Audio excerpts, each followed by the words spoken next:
Buenos días, buenas tardes, buenas noches. Vamos a empezar el día de hoy entonces a hablar del siguiente tema, que son los de las 4 macromoléculas de la vida: carbohidratos, lípidos, proteínas. Hoy vamos a hablar de los ácidos nucleicos, igual que como habíamos visto que hay polímeros que sean polisacáridos que están hechos de azúcares. Las membranas o lípidos son los polímeros de los ácidos nucleicos, de los ácidos grasos, las proteínas de los aminoácidos, y los ácidos nucleicos tienen también como monómeros a los nucleótidos. Básicamente la función de los ácidos nucleicos, principalmente la función del DNA, no se sube, es información. Guardan información genética, es la principal función de los ácidos nucleicos, ¿no? Contienen el genoma, tanto el DNA, principalmente el DNA, ¿no? Cuando hablamos del DNA, acuérdense que es una molécula larguísima, y esta molécula tiene segmentos. Cada segmento que son de doble cadena, que no se les olvide. Esa sería la definición que vamos a tener de gen. La vamos a ver posteriormente, pero de una vez les paso la definición de lo que es un gen. ¿Qué es un gen? Segmento, doble cadena de DNA que tiene toda la información necesaria para la síntesis de una proteína. ¿Ok? Entonces, el genoma es la colección de todos los genes que existen en el ácido nucleico, en el núcleo de cualquier individuo, de cualquier especie. ¿Ok? Eso es lo que nosotros llamamos el genoma, la colección de todos sus genes. De la misma forma, ustedes se pueden imaginar lo que es el proteoma, ¿no?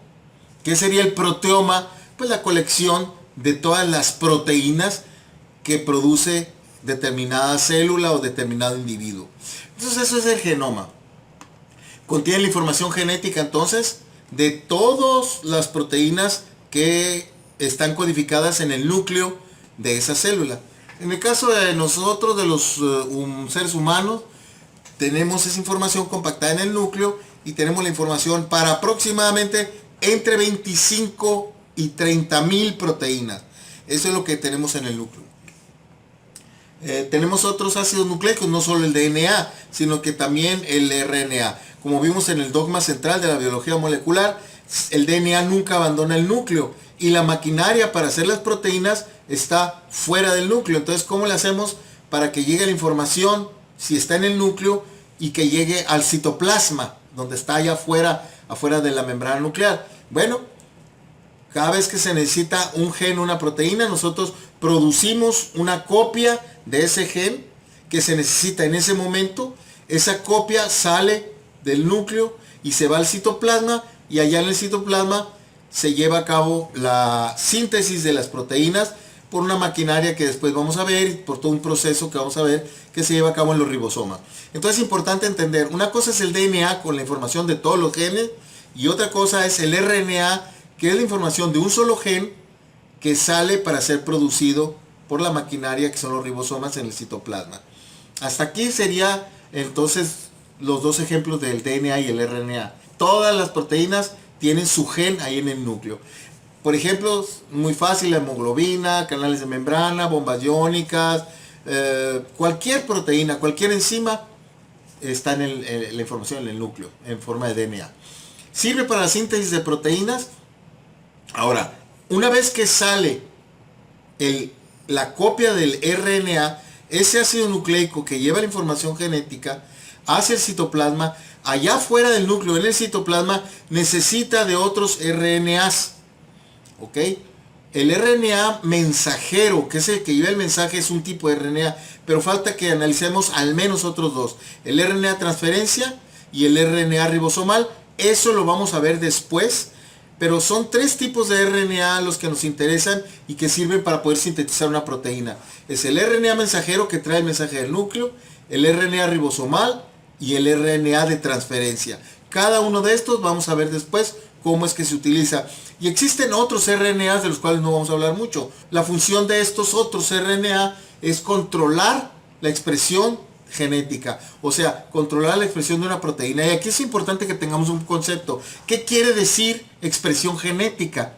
Bueno, si el gen tiene la información para hacer una proteína, la forma en que nosotros vamos a ver expresada la información de ese gen es estudiar los RNA mensajeros Eso sería una parte de la expresión del gen, del genoma. Y la otra parte de la expresión sería cuando esa información, esa copia de RNA mensajero, ya se haga una proteína. También la proteína sería la expresión de ese gen. Entonces el gen, podemos estudiar la expresión de un gen estudiando los RNA mensajeros o las proteínas que se producen de esos RNA mensajeros. De una vez, acuérdense que el proceso por medio del cual sacamos esa copia se llama transcripción. Entonces es importante que entendamos, así como hay un genoma con toda la información genética, cuando una célula está produciendo proteínas, no las produce todas, ya lo habíamos comentado, produce nada más las proteínas que requiere en ese momento y las que es capaz de producir debido a su especialización o a su diferenciación celular. La célula de cabello tiene la información para hacer todas las enzimas de todo el cuerpo humano, y la célula del hígado tiene también la información para hacer cabello, pero no va a ser cabello, ni el hígado, ni el cabello va a ser enzimas hepáticas. Entonces hay especialización. Entonces los genes que están activados en ese momento en una célula hacen un perfil de la expresión genética. ¿Ok? Es una célula en un determinado momento está produciendo, no sé, 1000 o 2000 proteínas. Nada más va a tener 1000 o 2000 RNA mensajeros que están saliendo del núcleo. Entonces nada más va a tener 1000 o 2000 proteínas que produce. ¿Sí? No va a tener las 25 o 30,000 que tiene en su genoma. Entonces no es lo mismo el genoma, que les quede claro. Genoma es la colección de todos los genes. Transcriptoma sería la colección de todos los genes que están activos en ese momento en esa célula. ¿Okay? En otras palabras, el genoma nunca cambia. El genoma tiene las 30,000 proteínas ahí guardadas. La información. En cambio, el transcriptoma, o sea, los RNA mensajeros, son el perfil de expresión genética de esa célula. ¿Cómo se le llama el perfil de expresión genética? Transcriptoma, porque son los segmentos de DNA, o sea, los genes que en ese momento esa célula está produciendo, y esos sí cambian durante el día. No es lo mismo una persona en ayuno, la cantidad de genes activados por el hígado, por ejemplo, por una célula hepática, no son los mismos a la persona que está en ayuno, una persona que acaba de comer. Una persona que acaba de comer pues activa un montón de otros genes porque necesita, ¿verdad?, procesar toda esa comida y todo lo que está viniendo por los intestinos. Entonces cambia la expresión genética, empieza a producir proteína. Entonces el transcriptoma sí va cambiando a lo largo del día y a lo largo de diferentes situaciones en las que está la célula, ¿verdad? El transcriptoma sí cambia. Ahora, esa es la importancia, porque el transcriptoma también cambia en forma muy específica en algunas enfermedades, y por eso nosotros le llamamos también el transcriptoma. Puede ser el perfil de expresión genética, inclusive lo utilizamos como perfil de expresión genética de ciertas enfermedades. Por eso es la importancia de entender los conceptos. Muy bien, entonces dijimos que están constituidos por monómeros, que son los nucleótidos. Ok. Esto que está aquí es una azúcar. Acuérdense, básicamente el nucleótido está compuesto de 3 partes. ¿Okay? El nucleótido. Número 1, un azúcar. El azúcar es esta que está aquí, es una azúcar de 5 carbonos. Como pueden ustedes ver, aquí lo voy a señalar. Carbono 1, carbono 2, carbono 3, carbono 4 y carbono 5. Son 5 carbonos y hace este anillo en forma de 5 lados, ¿no? Un pentágono. Pero lo importante aquí es que este azúcar de 5 carbonos, que es la ribosa, es la base de los ácidos nucleicos. Entonces está formado el nucleótido de 3 partes. Número 1, un azúcar, que es la ribosa. ¿Okay? Número 2, una base nitrogenada. Como pueden ver, aquí tengo el ejemplo de la base nitrogenada. Y le voy a decir, hay 2 tipos de bases nitrogenadas, ¿sí? Unas bases nitrogenadas pequeñas, como esta, que sale en la imagen, y otras bases nitrogenadas que son más grandes, ¿ok?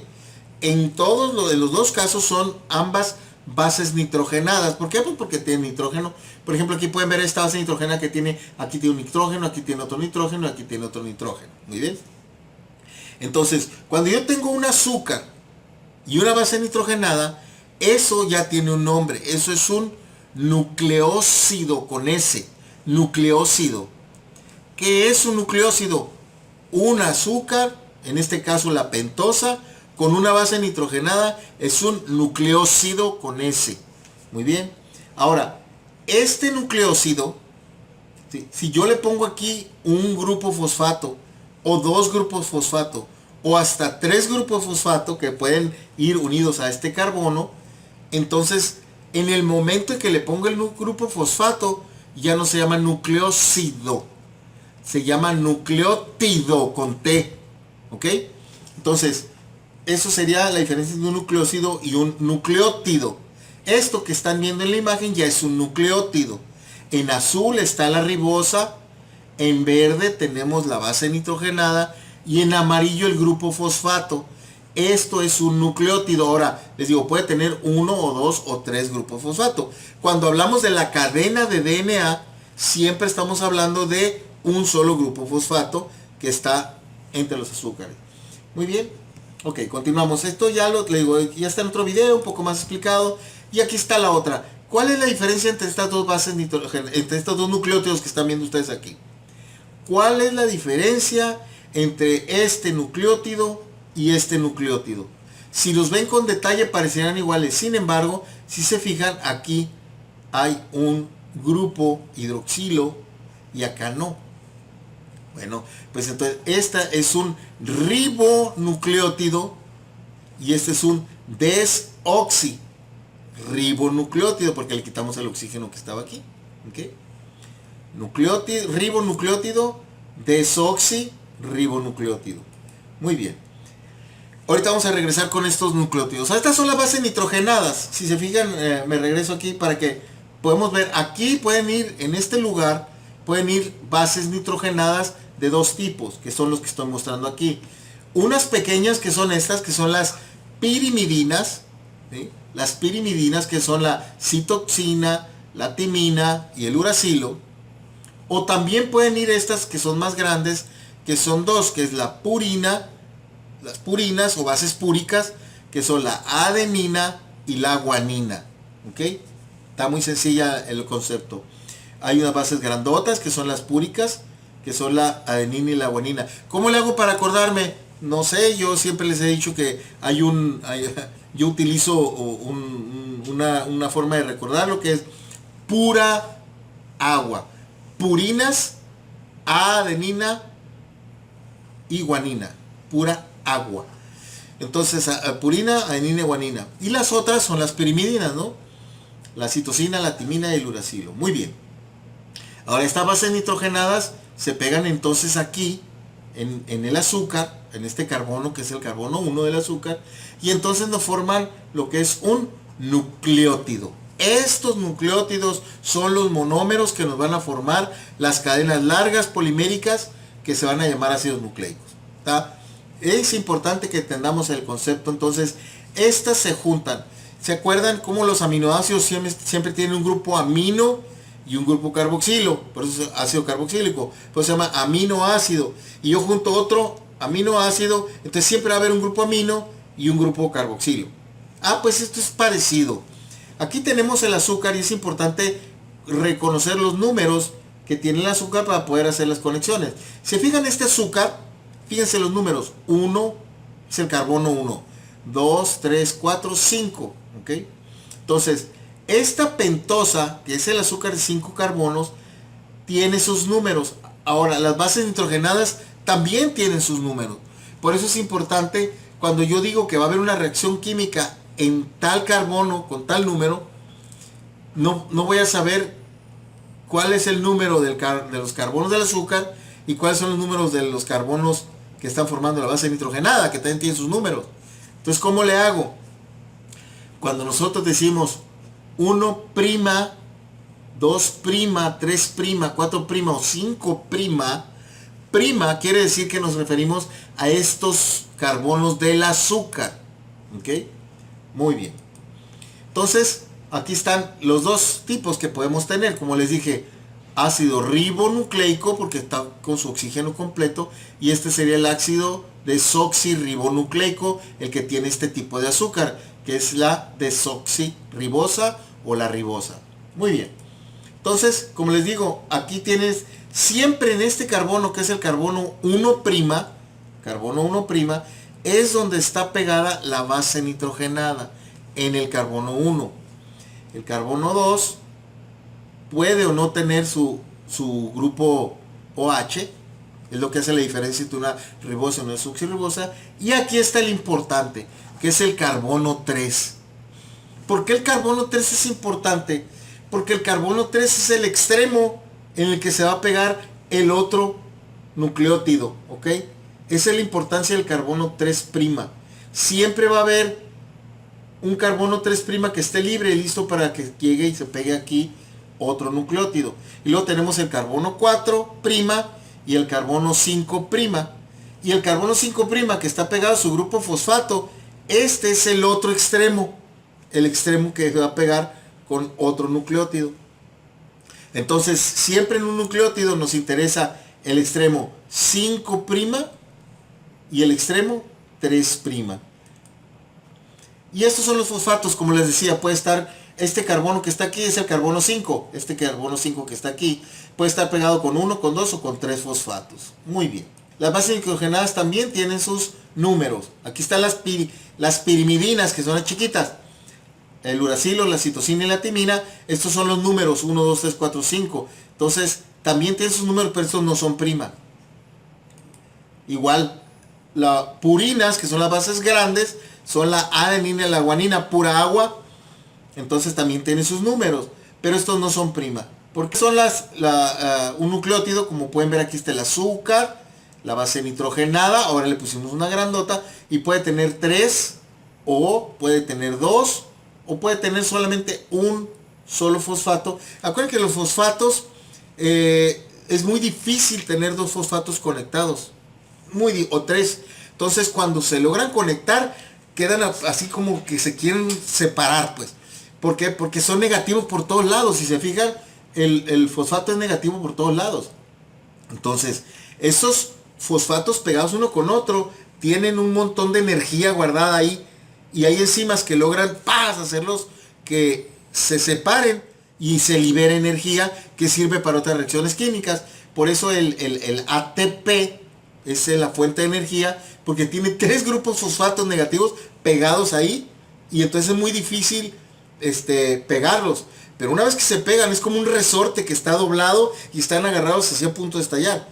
Hay enzimas que logran separarlos y liberan esa energía, y entonces es cuando nosotros tenemos la energía que nos sirve para otros procesos químicos. Muy bien. Entonces, ¿cómo se pegan unos con otros? Ya ven que se trata aquí, cuando hemos hablado de las macromoléculas, siempre vimos diferentes tipos de enlaces. Entonces, si tenemos azúcares, acuérdense que se pega un azúcar con otra, se libera una molécula de agua y se hace un enlace glucosídico. Esos serían los azúcares. En las proteínas vimos que también si se pegaba el grupo amino con el grupo carboxilo, como está aquí, entonces el grupo amino, que es con el grupo carboxilo, también se libera una molécula de agua y se forma un enlace peptídico. ¿Ok? Y vimos también que se puede pegar el ácido graso con el glicerol y nos pegan los ácidos grasos a la molécula de glicerol, y vimos que ese enlace también libera una molécula de agua, y también vimos que ese se llamaba enlace tipo éster. Eso ya lo saben ustedes, no se los tenía que decir. Entonces, los ácidos nucleicos de la misma forma, si se fijan, aquí está la ribosa con su base nitrogenada y su carbono 5'. Aquí está el carbono 5' pegado con el grupo fosfato, que se pega con el carbono 3, que está aquí, y entonces hace este tipo de enlace. Aquí está el enlace otra vez, fíjense otra vez. Esta es la base nitrogenada pegada con el azúcar de 5 carbonos, 1, 2, 3, 4, 5, que tiene el fosfato.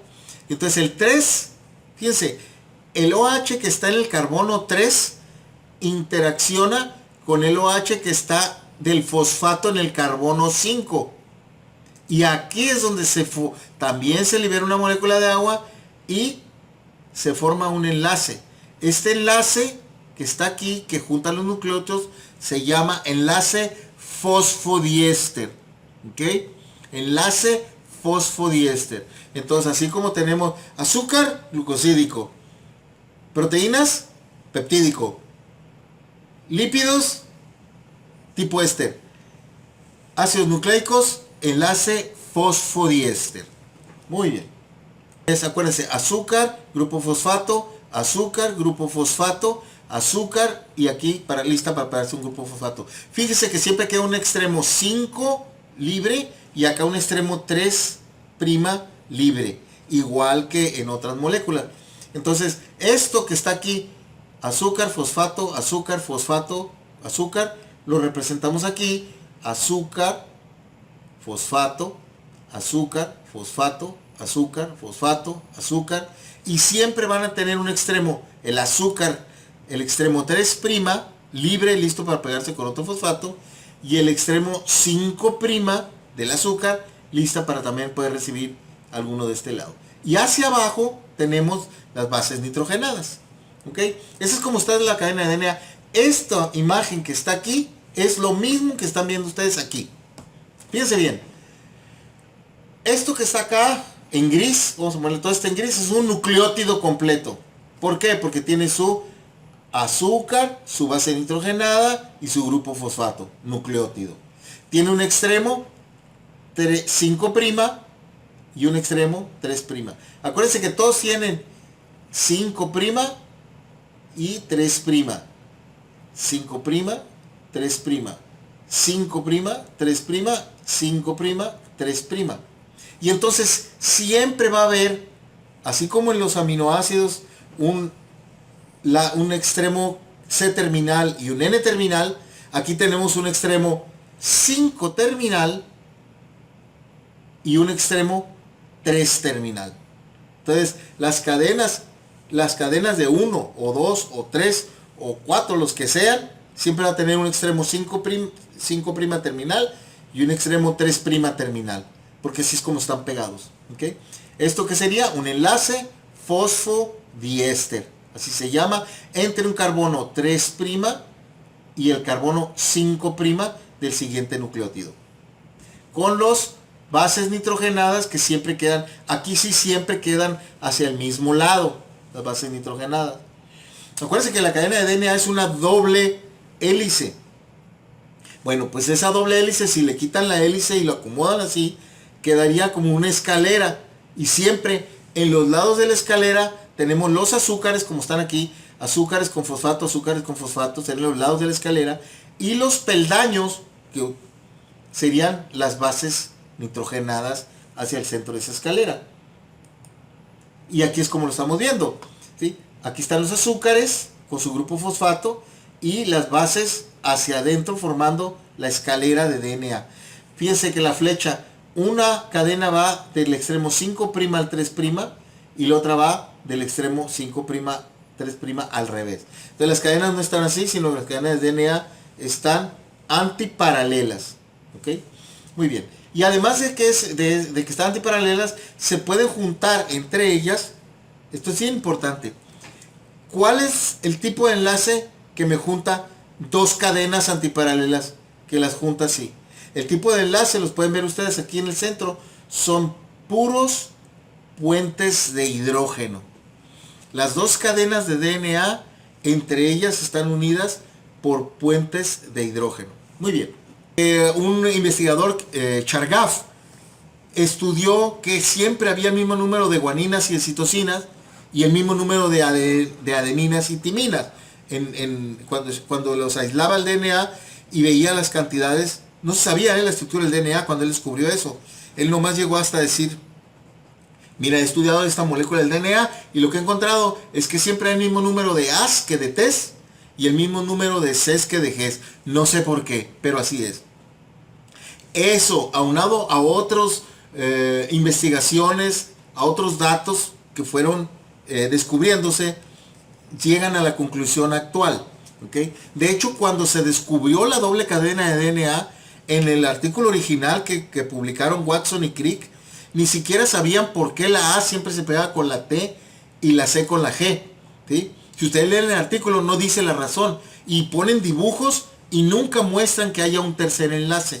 Hasta ahora no sé exactamente cuándo fue que se descubrió, voy a buscar, pero sabemos que hay entre la G y la C a posibilidad de hacer 3 enlaces, puentes de hidrógeno, y entre la A y la T nada más se pueden juntar 2. Por eso es que es tan importante entender cómo se pegan, porque entonces la G siempre se va a pegar con la C, porque hay 3 moléculas que nos permiten hacer un puente de hidrógeno, y la T con la A solamente nos permite hacer dos enlaces. Muy bien. Entonces aquí vemos exactamente lo que les estoy diciendo. La T se puede unir con la A porque estos hidrógenos que están aquí hacen los 2 puentes. Esta O y esta H están tan lejos que no alcanzan a hacer un puente de hidrógeno.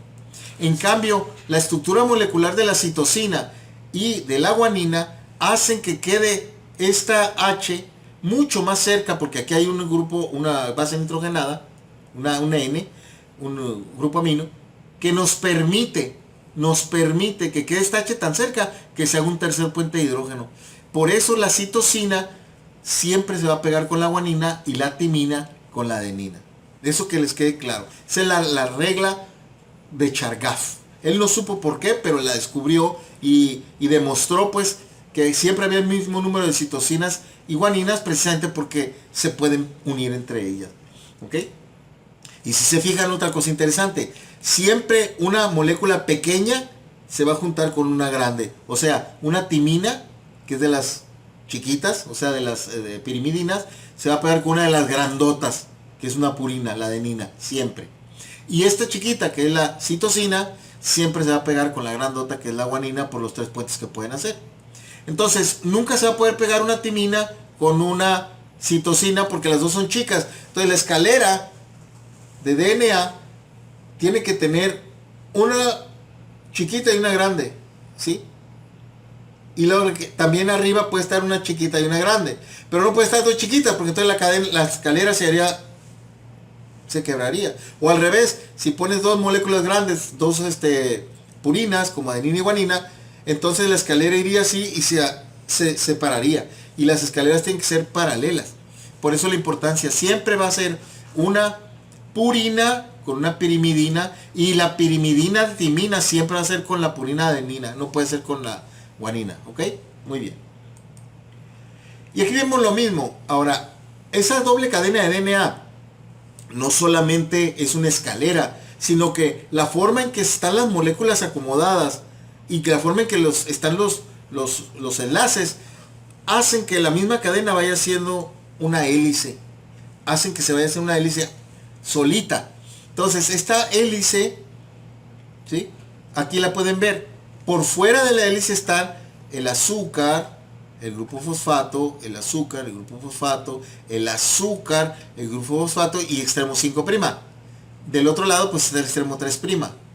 Y acá tenemos lo mismo, pero acuérdense que es antiparalela, extremo 3', azúcar, grupo fosfato, azúcar, grupo fosfato, azúcar, grupo fosfato, azúcar, grupo fosfato, 5'. Y los puentes entonces de hidrógeno están hacia el centro de la cadena, ¿verdad? Entre las bases nitrogenadas, siempre la G con la C y la T con la A. La forma en que se acomoda en el espacio esta molécula es maravillosa. Esta molécula, al estar haciendo la hélice, nos hace esto que tenemos aquí. Pueden ver ustedes aquí que se ve la imagen de un canal, ¿verdad? Un canal entre las dos, pero hay uno menor y en el otro y abajito, o sea, el que va por detrás es el canal mayor o surco menor. Entonces la cadena tiene un surco menor y del otro lado tiene un surco mayor que van dando vuelta. Y esa es la estructura que les costó tanto trabajo elucidar y que finalmente en abril de 1953 Watson y Crick dieron con la estructura que tenía el DNA, y entonces se vino la revolución de lo que llamamos ahora biología molecular. Muy bien. Ahora, el DNA, si lo desarrolláramos nosotros, el DNA es una cadena larguísima, mide aproximadamente 6 pies, 2 metros. DNA. Imagínate compactar esa información en un núcleo tan chiquitito que está. Entonces el núcleo está pequeñito dentro de la célula. Acuérdense que si te raspas la célula, el carrillo de la boca, y te lo raspas por dentro y recolectas las células que te quedan en la uña, son aproximadamente 10.000 células. Si tomas una de esas 10.000 células, la vas a ver como una hojuela en el microscopio. Esa hojuela tiene su núcleo, y ahí en ese núcleo tan chiquito en la célula hay 2 metros de información genética, que son los 2 metros del genoma. Y esa información entonces tiene que estar en el núcleo compactada de alguna forma, y hay una forma muy específica de compactación del DNA. ¿Cómo se compacta el DNA? Bueno, esta cadena larga, el primer nivel de compactación, vamos a decir que hay varios niveles de compactación. El primer nivel de compactación es que la cadena no está así, sino que está en espiral. Entonces, al hacer esa hélice, la hélice ya acorta la cadena un poco. Primer nivel de compactación, la doble hélice. Segundo nivel de compactación es cuando esa hélice se enrolla en unos carretes de proteínas que se llaman las histonas. Entonces, estos carretes que son octámeros, o sea, 8 proteínas, esos octámeros, 8 proteínas que forman el carrete, reciben 2 vueltas de DNA y luego un pedazo libre. Y luego otro carrete, 2 vueltas de DNA. Otro carrete, 2 vueltas de DNA. Otro carrete, 2 vueltas. Y así se va acomodando. El DNA se va compactando en estos carretes de proteína que se llaman histones.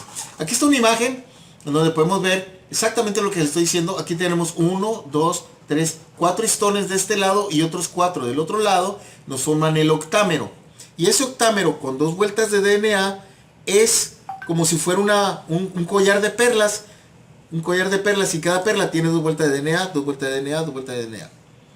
Cada una de estos octámeros con 2 vueltas de DNA es lo que nosotros llamamos un nucleosoma.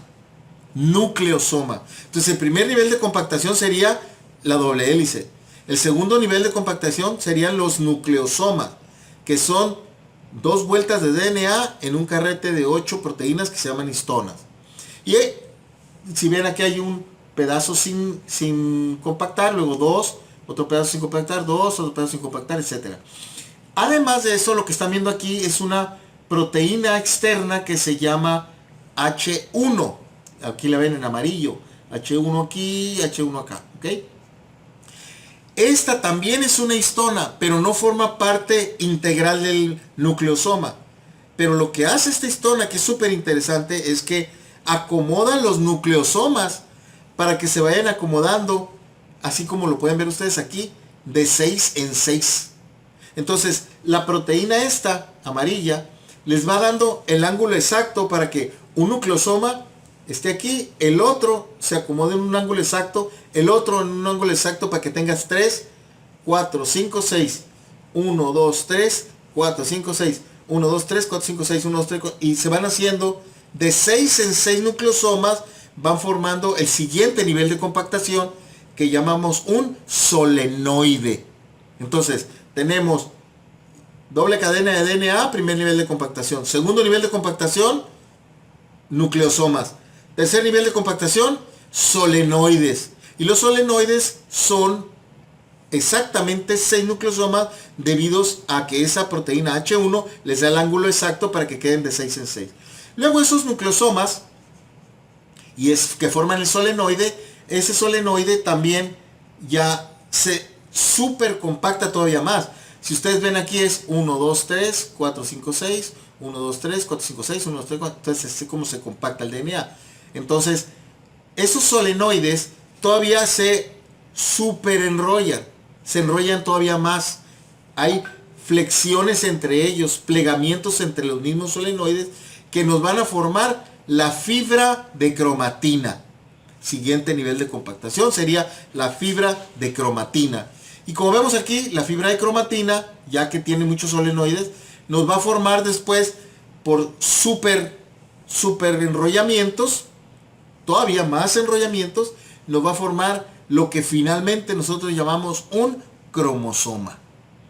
Cromosoma sería entonces el último nivel de compactación que tienen los ácidos nucleicos que están ahí en el núcleo, dentro de la membrana nuclear.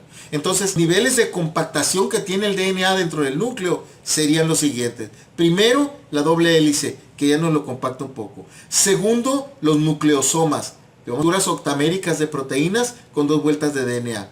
Luego, el solenoide, que está juntando a 6 nucleosomas para hacernos una fibra de 6 nucleosomas, que es ese solenoide. Ese solenoide todavía se compacta más y nos forma la fibra de cromatina. La fibra de cromatina tiene súper enrollamientos y finalmente nos forma el cromosoma. ¿Capichi?